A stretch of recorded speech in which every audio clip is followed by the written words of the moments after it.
Bulletin में सबसे पहले आपको खबर दें, पाकिस्तान और अमेरिका के ताल्लुकात में गैर मामूली पेशरफ्त। फील्ड मार्शल आसिम मुनीर आज व्हाइट हाउस में अमेरिकी सदर डोनाल्ड ट्रंप से मुलाकात करेंगे। ज़ोहराने पर होने वाली ये मुलाकात पाकिस्तान वक्त के मुताबिक आज रात 10 बजे व्हाइट हाउस के कैबिनेट रूम में मुतवक्के है। मुलाकात में सहाफ़ियों को आने की इजाज़त नहीं होगी। बकिया तफसीलात इस रिपोर्ट में पेश हैं।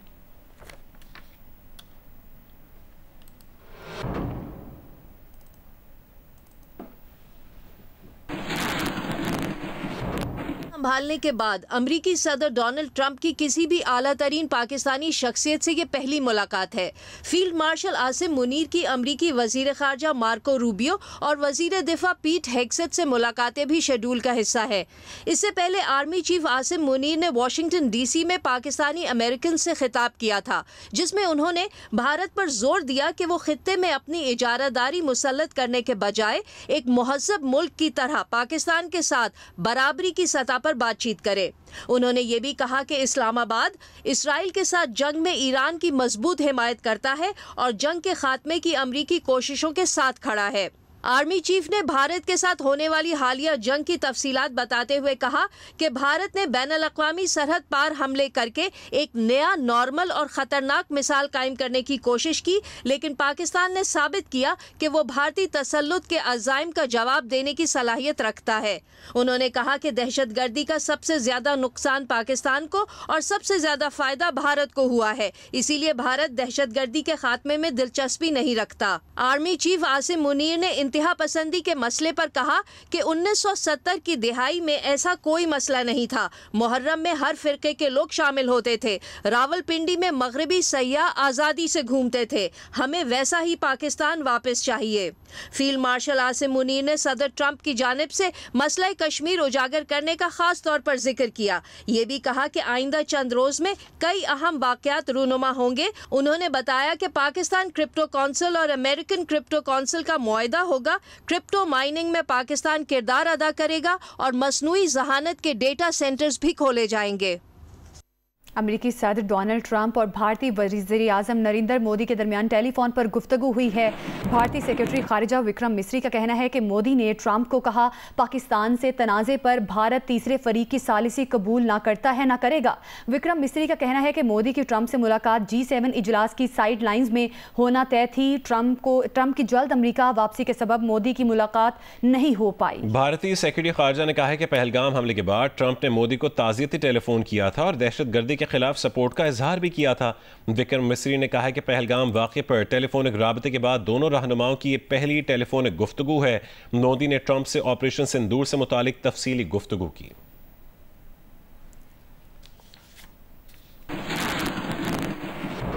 सदर ट्रंप ने हाल ही में एक बार फिर मसले कश्मीर में सालिसी की पेशकश की, लेकिन मोदी हुकूमत का कहना है कि उससे ट्रंप की मदद की ज़रूरत नहीं है।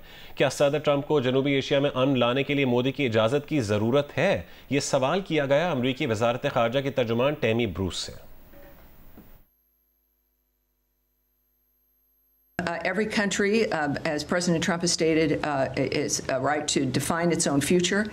He offers his help, and it's up to whoever he's offering it to whether or not they'll accept it.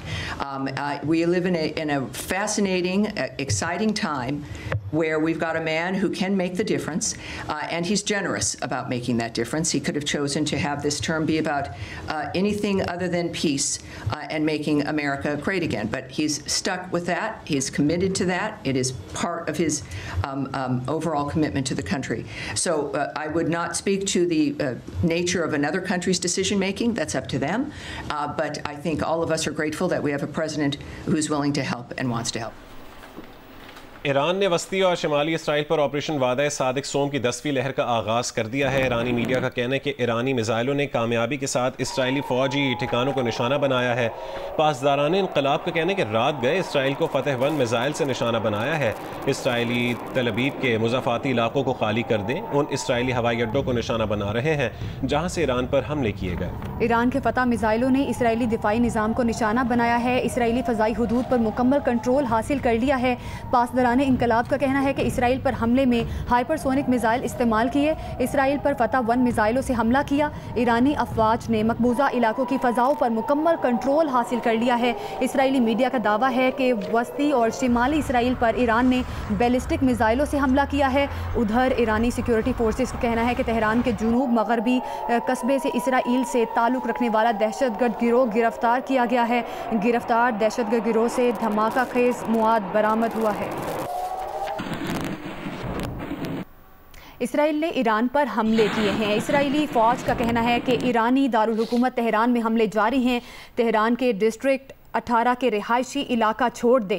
Irani news website के मुताबिक इसराइल ने तेहरान के करीब मिसाइल बनाने वाली फैक्ट्री को निशाना बनाया। अक्टूबर में भी इसराइल ने इसी मकाम को निशाना बनाया था। इसराइल ने मशरक़ी तेहरान में पासदारान इंक़लाब से मुंसलिक इमाम हुसैन यूनिवर्सिटी को भी निशाना बनाया।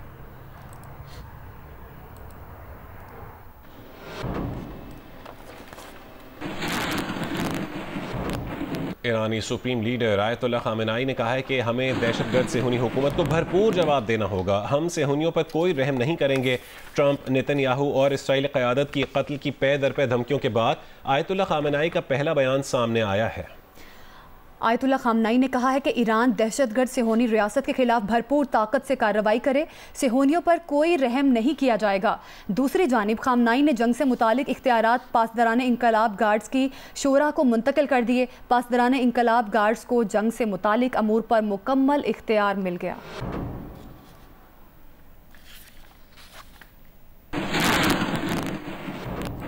चीन ने ईरान से अपने शहरों का इनखला शुरू कर दिया है। चीनी बाशिंदे ज़मीनी रास्ते से कल तेहरान से तुर्कमानिस्तान रवाना होंगे। दूसरी जानिब अमरीकी महकमा खारजा ने कहा है कि यरूशलेम और तल अवीव में अमरीकी सफारत खाना जुमे तक बंद रहेगा।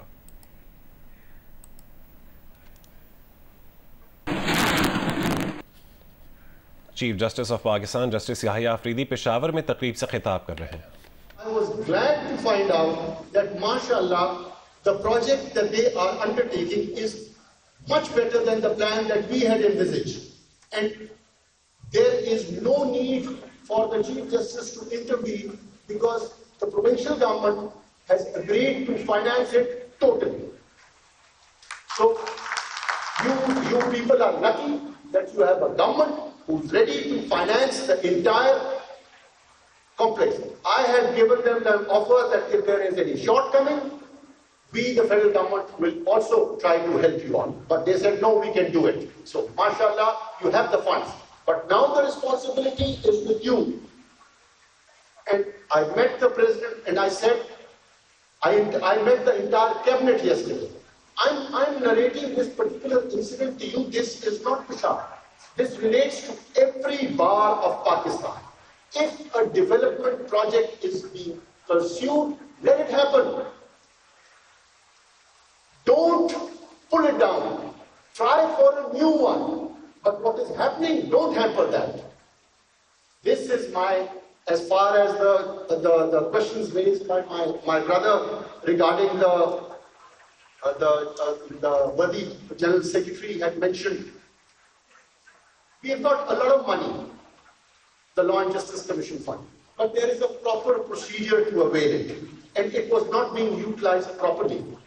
Because you did not know how to apply for it. And we would not give it to you until and unless it is provided properly. Now we have agreed, all the Chief Justices of all the High Courts agreed, not me, it was all the Chief Justices in the Law and Justice Commission, that we will have a permanent representative of the district judiciary in each respective High Courts. You will not have to come to Islamabad. They will be over here and they will show you how things are done. They will implement and execute each and every project that you give us. And I was very glad because the registrar was there and he agreed, the Chief Justice agreed. Now he's going to be stationed over here. Number two, regarding solarization, we have funds. We have said that this year, the entire funds which are to be allocated, we have given them two. One is solarization. The other is digitization through technology. We have to keep in mind that the justice delivery system has to be integrated with technology. And the basic aim is to make the entire process citizen-centric. Now, in closing, let this ceremony be a reaffirmation of our collective commitment to justice, to unity, and I emphasize to unity and to service. May the Peshawar High Court Bar Association continue to rise in dignity, purpose and strength. Allah Almighty guide us all. Pakistan Zindabad. Thank you very much.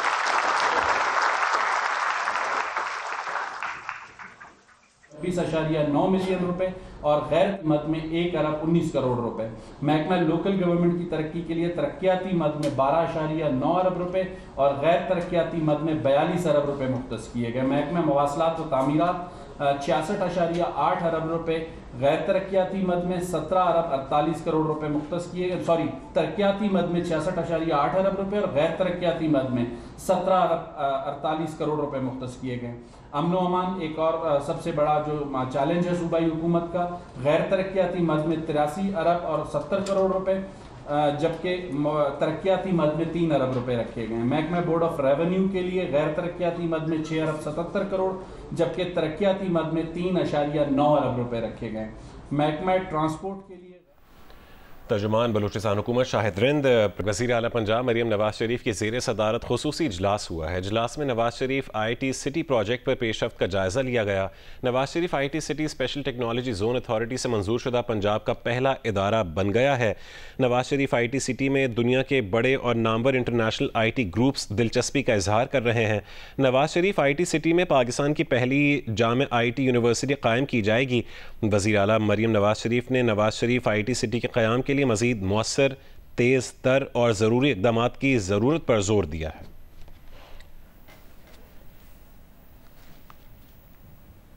Attabad झील के किनारे सफाई के नाकिस इंतजामात पर ज़िले इंतज़ामिया और environmental protection agency ने एक होटल के हिस्से को सील कर दिया है। झील के पानी को आलूदगी से बचाने के लिए तमाम होटल्स का मुआयना करने का भी फैसला किया गया है। हुंजा से रिपोर्ट कर रहे हैं हमारे नुमाइंदा अली अहमद। जी, हुंजा अपनी सयाहती सरगर्मियों के लिए पूरी दुनिया में मशहूर है और पूरी दुनिया से लाखों की तादाद में सयाह इस इलाके का रुख करते हैं। यहाँ के मुकामी लोग भी सयाहत को लेकर बहुत कंसर्न है और यहाँ पर हर माह जो है अपने गलियों, अपने इलाकों की सफाई की जाती है और कोशिश की जाती है यहाँ पर कचरा वगैरह ना हो और दरिया और झीलें जो है वो साफ़ रहें। गुज़श्ता रोज़ यहाँ पर एक मुकामी होटल को, एक हिस्से को इन्वायरमेंटल प्रोटेक्शन एजेंसी और ज़िली इंतज़ामिया ने सील कर दिया, क्योंकि यहाँ पर गैर मुल्की के वीडियो वायरल हुआ था जिसमें वो बता रहा था कि होटल का जो वेस्ट है वो झील के पानी में मिल रहा है। यहाँ पर ये भी बताते चले कि अताबाद झील के किनारे बहुत सारे होटल्स और रिजॉर्ट्स बने हुए हैं जिनकी जो है झील के साथ डायरेक्ट कनेक्शन है और यहाँ पर मुकामी लोग इसलिए भी कंसर्न है कि इन तमाम होटल्स का जो है वेस्ट है उसको सही तरीके से इंतज़ाम किया जाए ताकि ये झील के पानी में शामिल ना हो।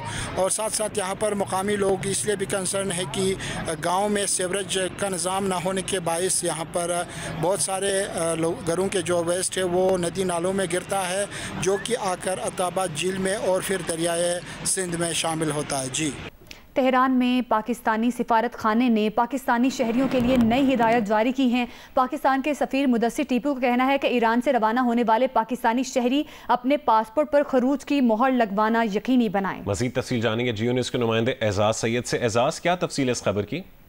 जी, पाकिस्तानी सफ़ीर है मुदस्सिर टीपू जो कि ईरान के लिए पाकिस्तान के नामजद सफ़ीर है, इन्होंने खुसूसी हिदायत जारी की हैं और पाकिस्तानी सफारत खाना ये हिदायत जो पाकिस्तानी शहरियों के लिए डिसमिनेट भी कर रहा है। सबसे पहले तो ईरान के अंदर जो पाकिस्तानी मौजूद हैं उनके हवाले से हिदायत दी गई है कि मोबाइल या लैंडलाइन नंबर्स पर बराह रास्त कॉल के लिए बैलेंस और कॉल पैकेजेस फाल रखें, क्योंकि ईरान के अंदर, तेहरान के अंदर जो है वो कम्युनिकेशन पर बहुत सारे मसाइल पैदा हो रहे हैं, इंटरनेट की बंदिश हो रही है, इसलिए ये हिदायत जारी की गई है। फिर साथ ही साथ पाकिस्तानी शहरियों को सफर के दौरान मोहतात रहने और राब्ते के लिए मुतबादल इंतजाम की भी हिदायत की गई है।